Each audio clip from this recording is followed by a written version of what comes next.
So I have both slides and then I will show some code.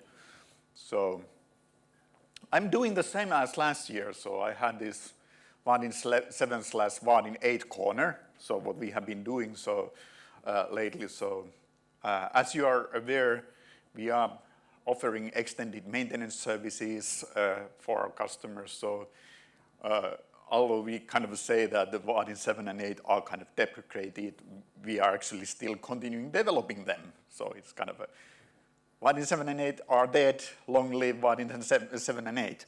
And what we have been doing there lately was kind of, I have actually two topics for today, two short topics. So extended maintenance news. What we have done during this year is that we have improved the Spring integration for Vaadin 7 and Vaadin 8. That has been one of the news.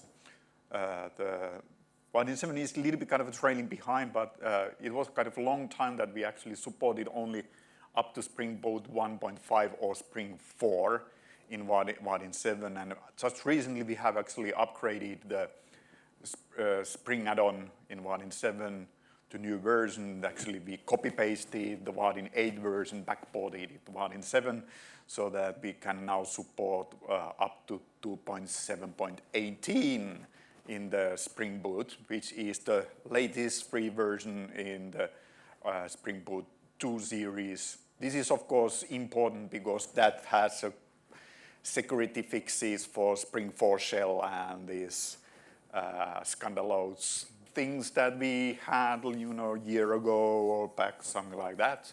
So it's important that you are able to use the less vulnerable version of Spring Boot and Spring also in Vaadin 7.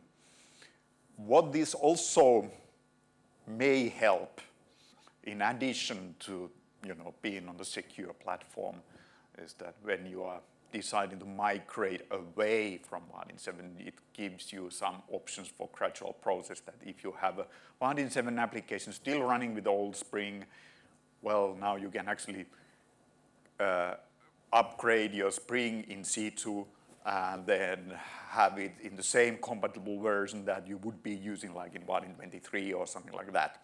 So then that you can first kind of ensure that the Spring part is working correctly and then do the Vaadin migration. Then the same in Vaadin 8 side. There we are going a step further. So as you know, the Spring Boot 2 is actually not supported anymore. So actually the supported versions are like 3.2 and the 3.3. So we did some engineering on our Vaadin 8 version of the Spring add-on and made a new version of it that is compatible with Spring Boot 3. And we could do that because of earlier we had already made an artifact version of the Vaadin servlet that is compatible with the servlet 6, so-called Jakarta namespace version. So we did also then this Spring Boot add-on that is compatible with that. So actually now we have actually two products at Vaadin that you can run with the latest Spring ecosystem, Vaadin 24 and 8. So I have a proof of concept project for this, and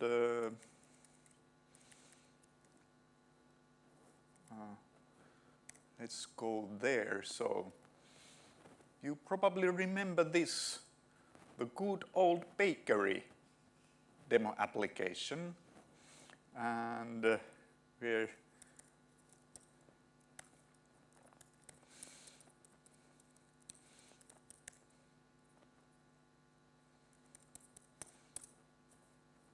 like this.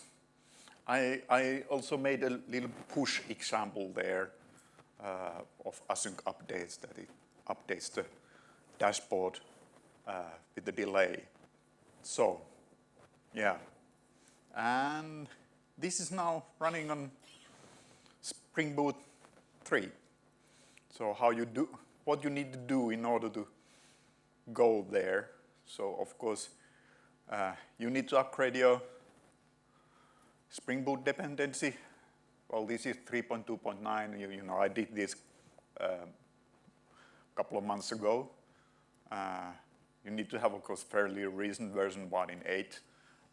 8.27, we added also a push artifact alternative that is supporting Jakarta. So you need to, in order to change the Vaadin server dependency to Vaadin server in PR Jakarta and push dependency to Vaadin push Jakarta. These are in Vaadin BOM, so these are kind of an alternatives to use then when you are using Servlet 6. And then I noticed that the Spring Boot is having this dependency to the Tomcat ULI that I need to exclude here and there in order to make it friendly.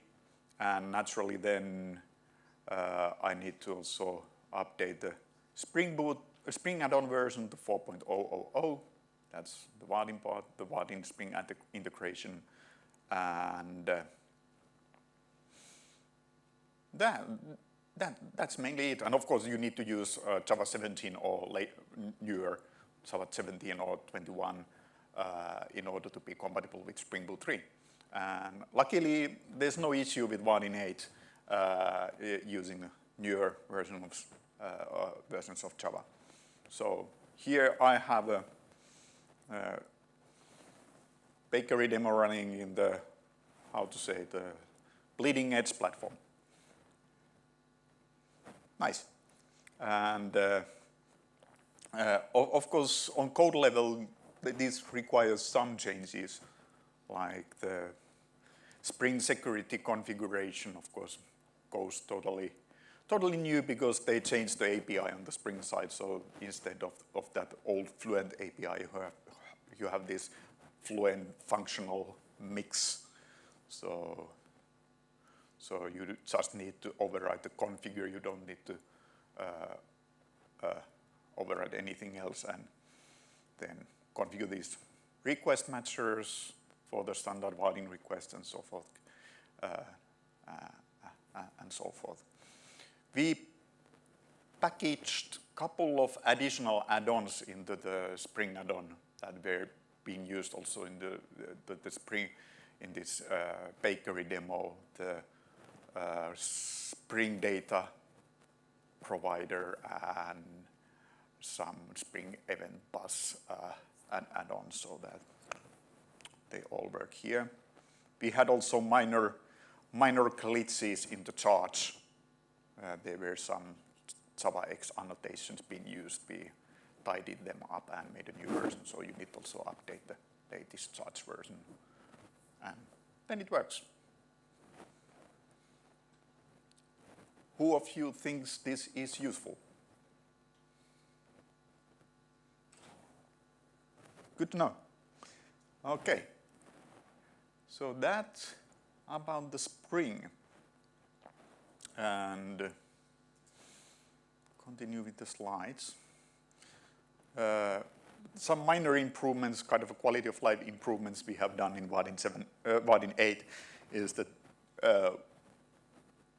what we have been doing is keeping the binder in Vaadin 8 in feature parity with Vaadin 24. So we have actually all the APIs backported from them there. Actually, some of the new features we did first in Vaadin 8 and then forward ported to the flow side. So we have been doing this kind of a back and forth based on the kind of a customer demand.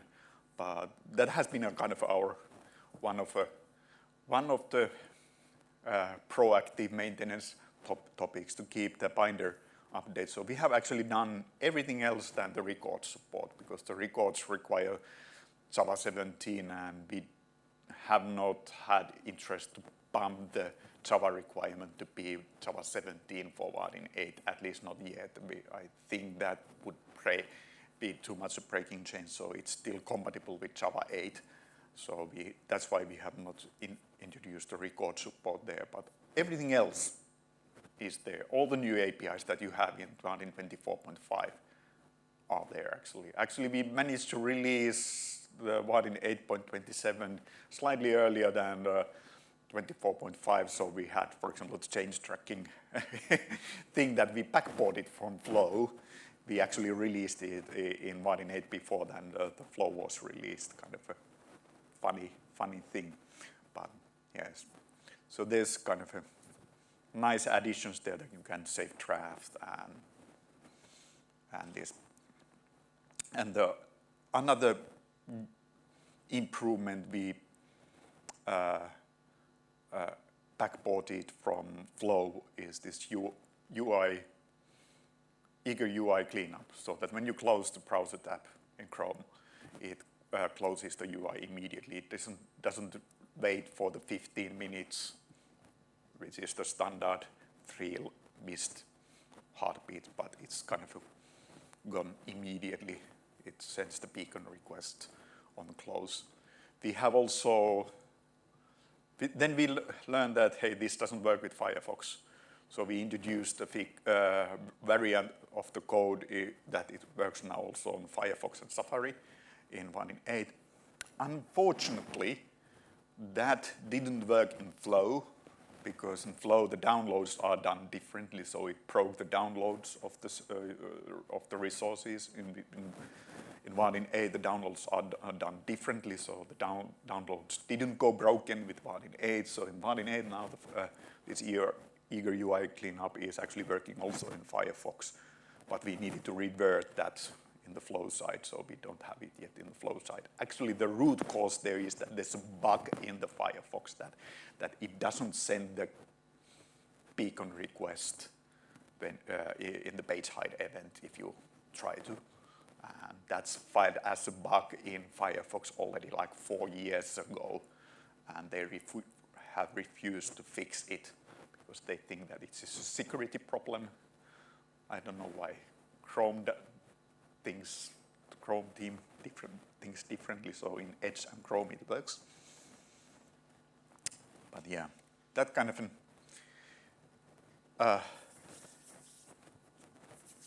an improvements there. So kind of, I have a practical example on that if I now have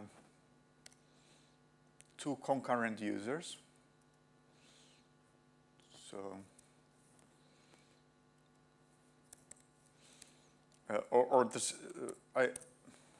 I'm using now showing this in 2 browsers. That let's think about this kind of a hypothetical scenario that you start editing something on your computer and like decide to change, and this book is not available anymore. And then you go to coffee break or whatever, you forgot to save, or you close the browser. Oh, I forgot to save. But hey, I'm coming back in the new computer.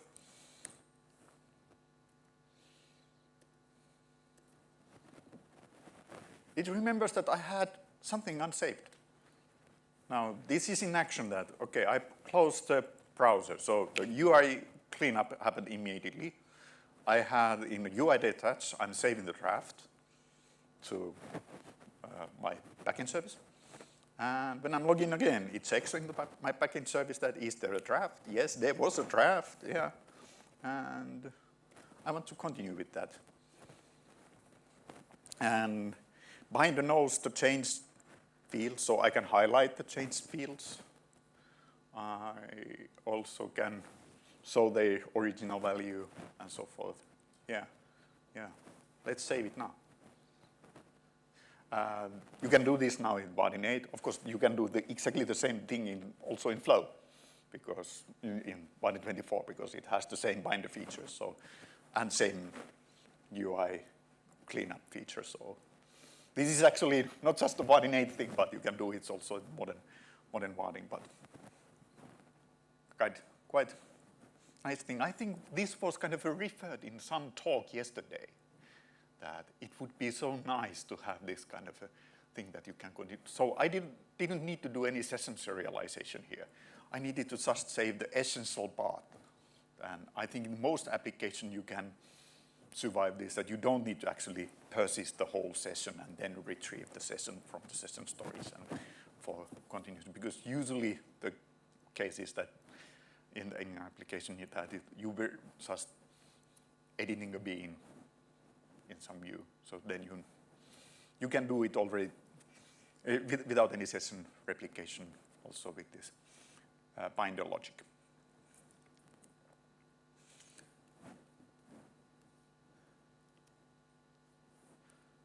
I can show it also in the little bit in the code base that how it looks like. I have a book form here. So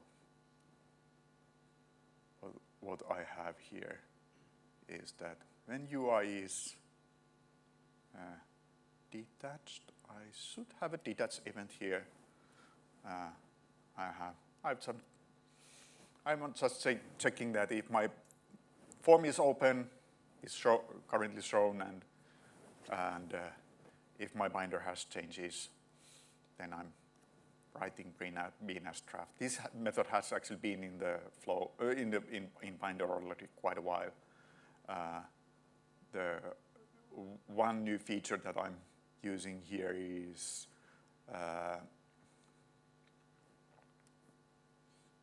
this API set change detection enabled. This makes it possible that if you edit a value and change it back to the original value, the binder will notice that, okay, it's no longer a change field because it was changed back to the original value. This was kind of a missing feature in the binder for very long and wanted kind of in the wanted list of things. One thing I noticed that probably would be nice to have a utility method in the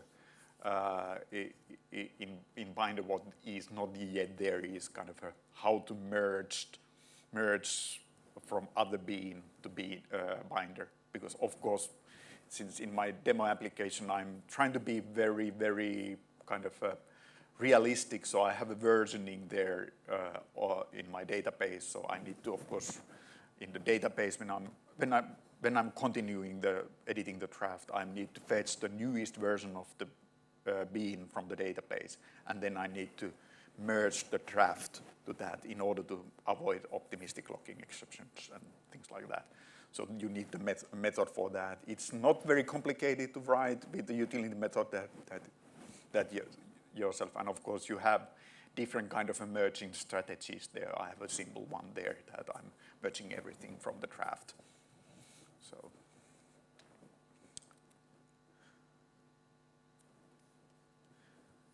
let's continue.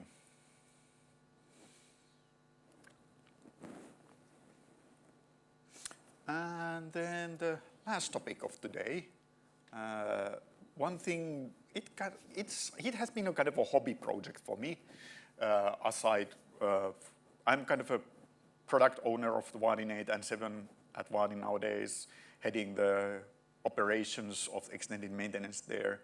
And that demo project I have is kind of one of my test beds that I'm using to verify also on the application level, in addition to those thousands of integration tests we have in the build, that it still works like it should in the real application. So I have this real application where I'm testing it. And in order to make that test application good, I started to develop UI unit test tool for Vaadin 8. I got this idea from Flow side again. We have the UI unit test module for Flow in TestBench. So I decided that, hey, we need the same thing for Vaadin 8. And it started just a kind of a personal interest first. And then on the other hand, I've been kind of noticing when doing customer support that it's quite typical that the newer projects customers have, they tend to have better tests for those kind of. It's kind of good. I've noticed during the last 10 years or so that the awareness of automated testing has been increasing, and companies are investing more on that. But it's very often so that the legacy applications have less tests. And it's kind of becomes a vicious cycle that you have old code with minimal maintenance, so you don't have that many developers that know the code base well, and there's also high churn of the developers.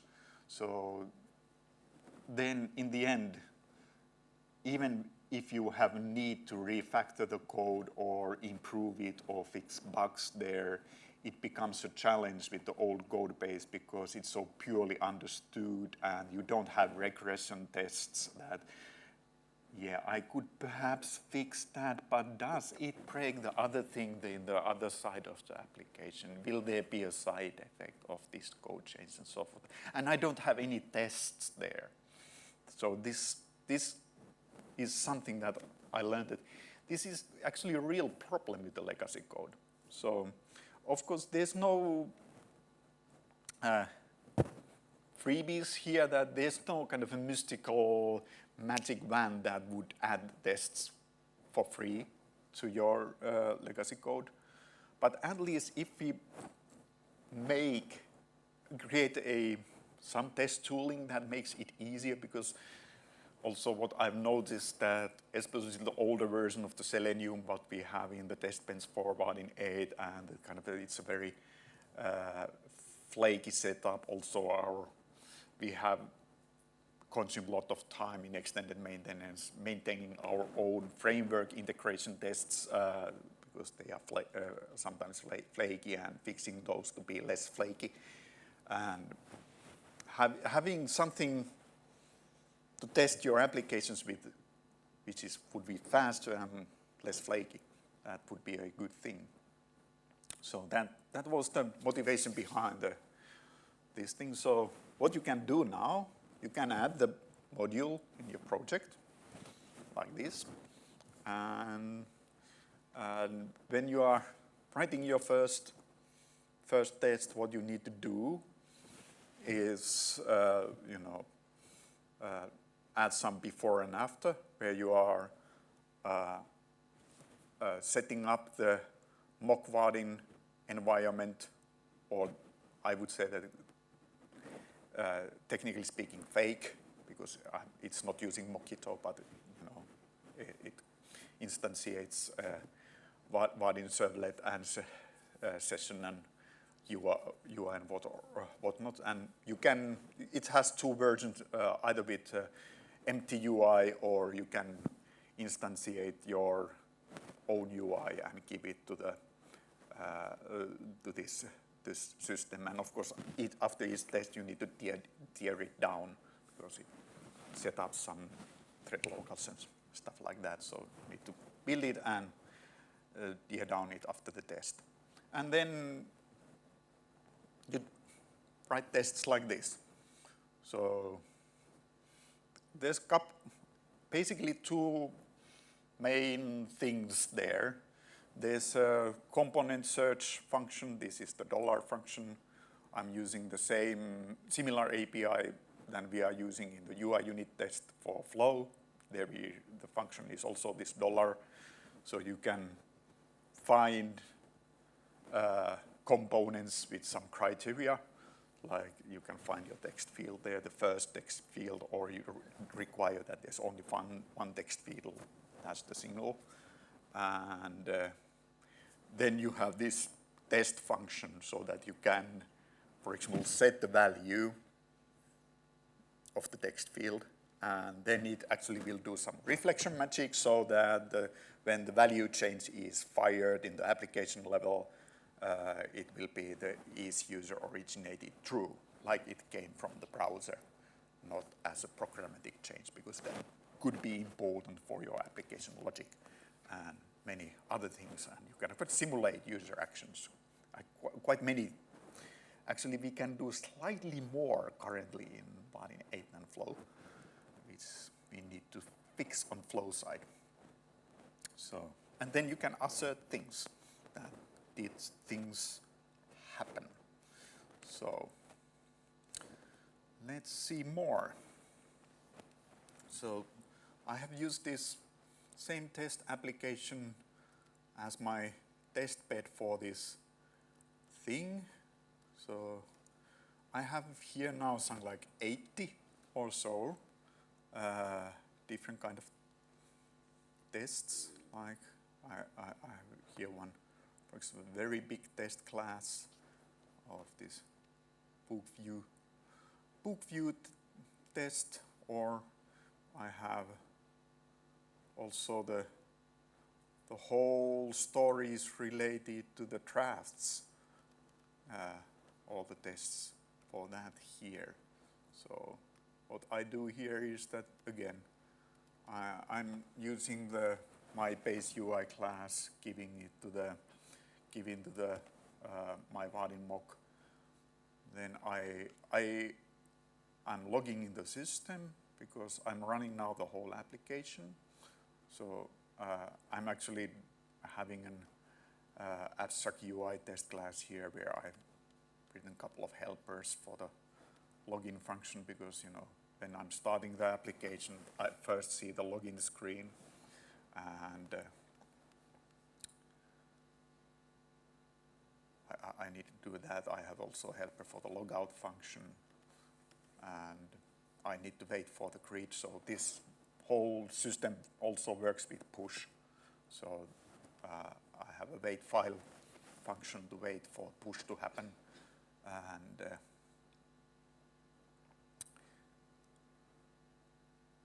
then I can do even very complex testing here,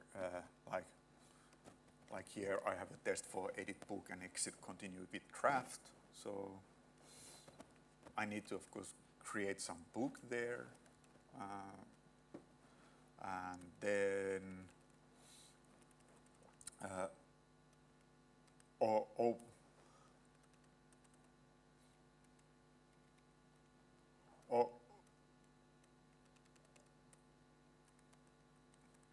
start editing it, modify it, and now it's kind of modified the book.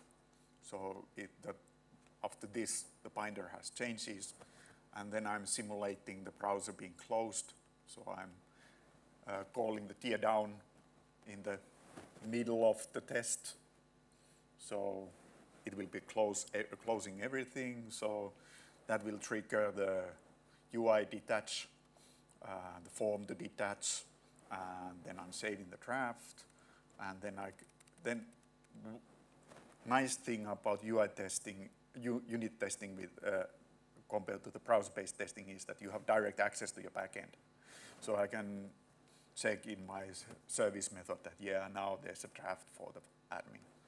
So I can check as a null that it saved the draft, and then I'm starting again. I'm creating the UI again, new mock system, so that like new browser being opened, login again, and now the UI should notice this. My application should notice this, that this is draft. So of course there will be this confirmation dialog. I'm clicking that yes, I want to continue with the draft, and then I'm waiting for the grid to be there, because its update is with push, and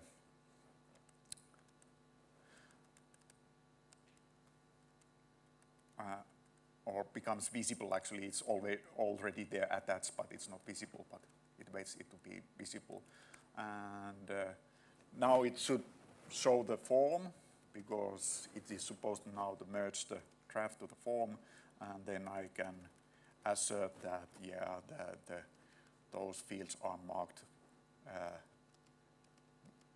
The name field is marked changed, and I can assert that the desk get the description that it contains now the new product name, and it worked as I showed. So, I have dozens of tests like this here. So kind of this has been giving me nice challenges to kind of real life application with the actual Hibernate-based database, so that I can do all these kind of things there. So some hints that, okay, what this could mean in your real life application, that if you have old application and want to start working adding more unit tests there so that it becomes more maintainable, and probably doing some upfront investment before it will be modernized to the newer Vaadin version, so that you kind of maintain the code base, is that do it in small pieces, don't even try to go 100% test coverage right away, but do it gradually, that each time you need to fix a bug, you introduce a test. Introduce tests when you need to refactor something there. If you need to add a feature to the user request, you add the test there. Or if you need to study some class module there in the at the same time you start understanding that code at the test there. This was also how I did my my demo application, that I've been developing it, and during the 6 months period of time, and actually this has been a kind of something that I haven't been doing kind of 100% time involvement. I have been consuming a few hours a week for this activity, both developing the tool and the application and adding the tests there. So doing small things here and there, and after 6 months, I was kind of in the 80% coverage on my test, which is perfectly enough for most applications. And it didn't actually, the gross amount of hours that I've consumed for those wasn't that big. Here's some pros and cons related to UI unit tests. This is very generic, so this applies also to flow side, where there's the UI unit test, that these are very fast to execute, less flake, very easy CI/CD pipeline. I have these in my GitHub actions in the test project. Easier to get the code coverage and other analysis. The concurrent cases and this kind of a complex, what I saw is easier to simulate than the browser-based tests. Of course, you cannot assess anything through visual there. You cannot assess that the styles are correct and these kind of things. And some real kind of mouse hover things like that are not possible. And yeah, that's that. Any questions? Okay. Not 7 yet. It's something that I know that it would be technically doable. It would require little work on the component side. The core Vaadin, is very, very similar from Vaadin 7 to Vaadin 24 actually. So that's why I know that it's technically possible, but I haven't had time for that.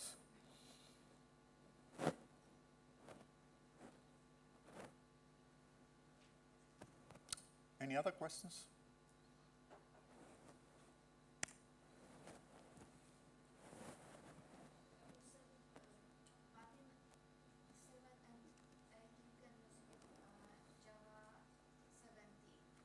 Yes, and even 20. And even 21. I have tested also 21. If you want to build the framework, that we have not tested. I know that it works with Java 11 at least, but the application. But you can build the application with Java 21. And you can also run run the application under Java 21. Actually, my demo application here was running on the Java 21. And the other one in Java 17. So, yeah.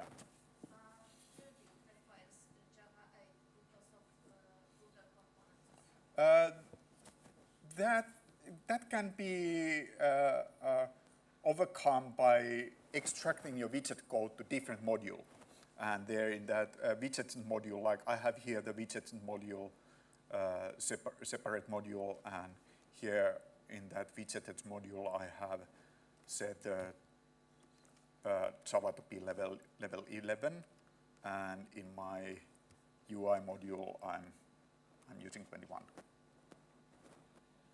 So you can make it asymmetric like this, and then it works.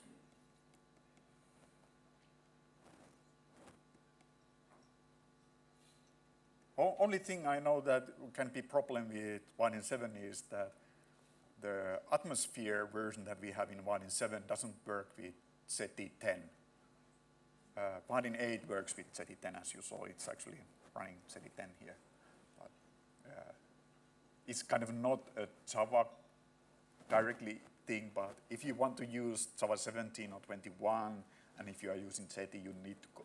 The ZT 9.4 is not working with Java 17 and 21, so you need to use ZT 10.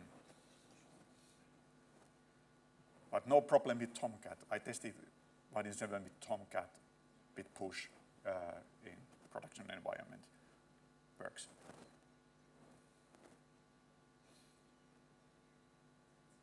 Other questions?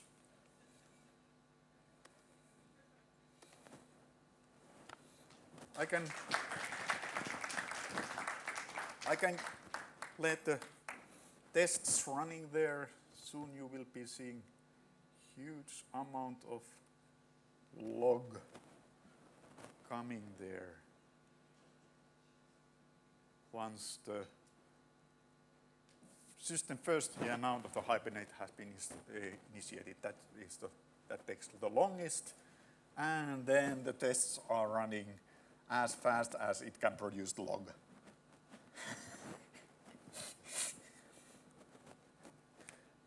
It takes, last time it took like a minute to run all the 83 or so tests. So it's very good health insurance.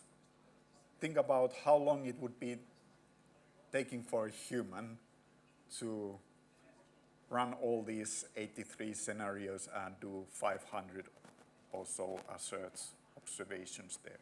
I think more than 500. Yeah, 84.